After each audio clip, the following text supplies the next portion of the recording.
So I'm a kind of those things guy that prefers gold for the reasons I'm going to explain.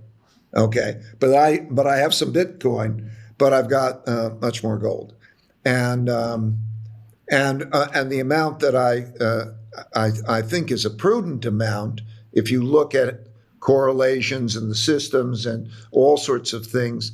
The least risk amount to have in terms of maintaining your buying power is somewhere between 10 and 15% of a portfolio.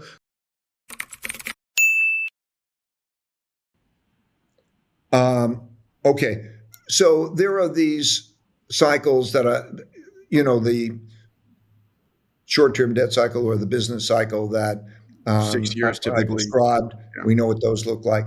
And then they rise, debt keeps rising relative to income. Okay. And the income is needed to service the debt.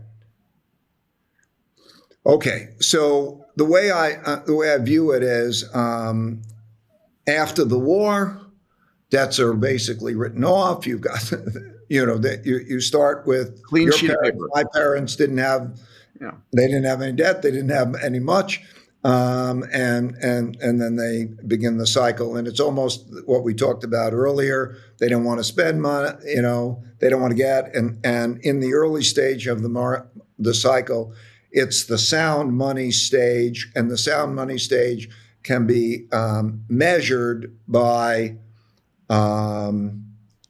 first, does the debt create more income than it's needed to pay it back? Mm-hmm. I mean, that's basic. It's a good use of capital. Right. It makes everybody happy. Yes. I lent you the money. I got paid back with my interest rates. I'm happy. You borrowed the money. You used the money in a way that allowed you to move forward. You came up with the good ideas and so on. Productivity increases, and debt is not rising fast relative to income. Confidence is high. Financial systems are stable. Yep. The confidence being high starts to be a red flag. Ah, okay. You see. So what happens is, you're at that stage. And by the way, the monetary systems at that stage are hard. In other words, when we came out of World War II, this is the beginning of the new debt cycle, the new cycle.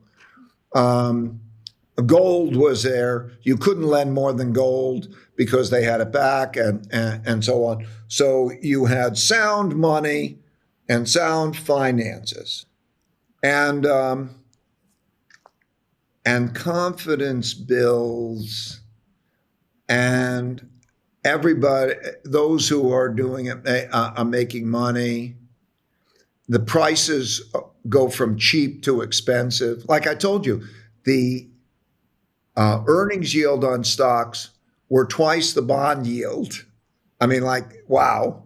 You could just take the dividends, but everybody was worried about going down. And then it changes, the prices go up, the optimism, and then you come really to getting invested. Asset prices become expensive. You borrow money to do it. And so you have a debt bubble. In other words, you get to the point where the income produced doesn't service the debt. And then you begin a dynamic. It's very simple. As I say, it looks to me like we're in 1998. Mm-hmm. These all become how extreme?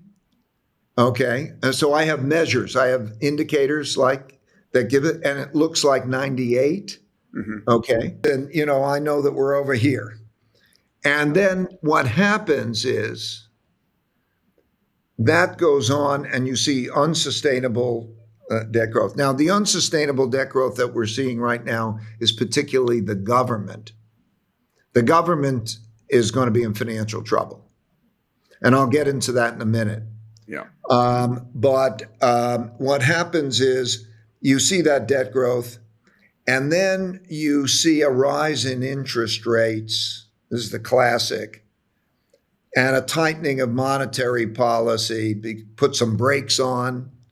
and that pops the bubble. And then you go through the debt liquidation phase. Credit creates buying and stimulation. And everybody wants up. Yeah. They're going to give you money and credit. It's mostly credit. And they make credit available. And then you go take credit. That's how, when they lower interest rates and they make credit more available, you get your car, you get your house on credit. Yeah. Okay. But credit creates debt. Yeah. And Which needs to debt. be serviced. Yeah. Okay. So what happens is every time you get one of these, then A local dip. they want to give you credit.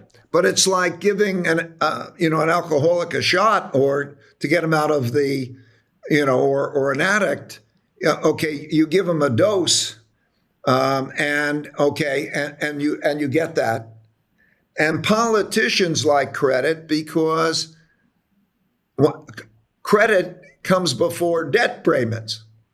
So I give you credit, we get in debt, you love me.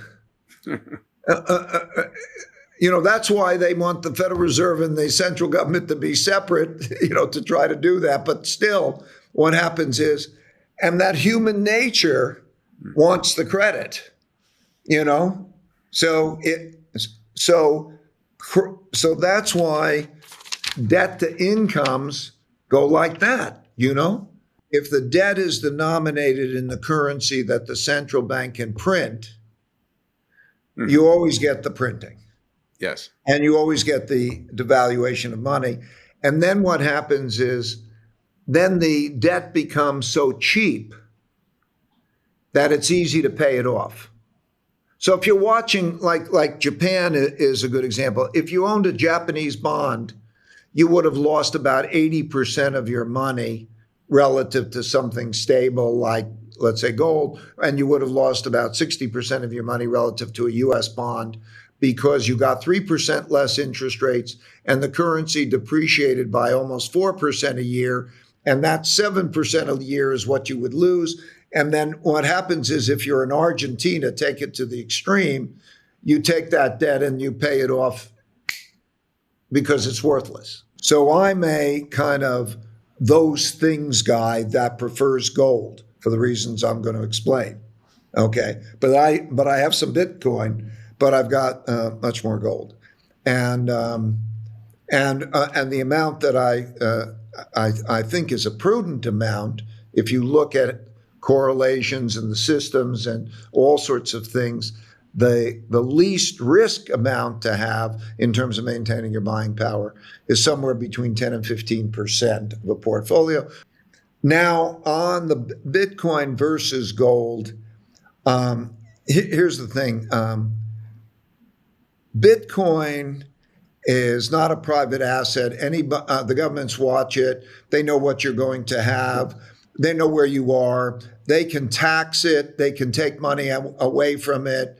It exists at their pleasure, and they can do anything they want with you. Their comfort of you being in Bitcoin is better than their comfort of you being in gold, let's say. Like I was saying, I was with the central bankers who said the reason that when negative interest rates, how much could it?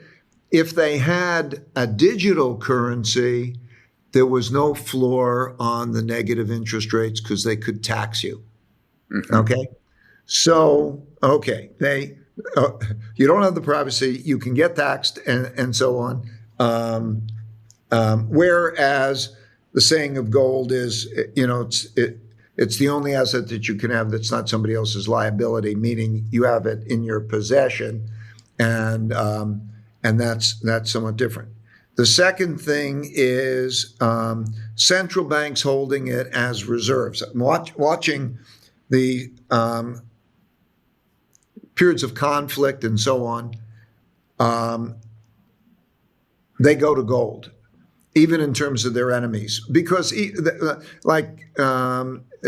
what governments do in periods of conflict or whatever is they print money, they make bonds, and that's not good. And they don't want to hold each other's bonds. Nobody wants to hold the bonds.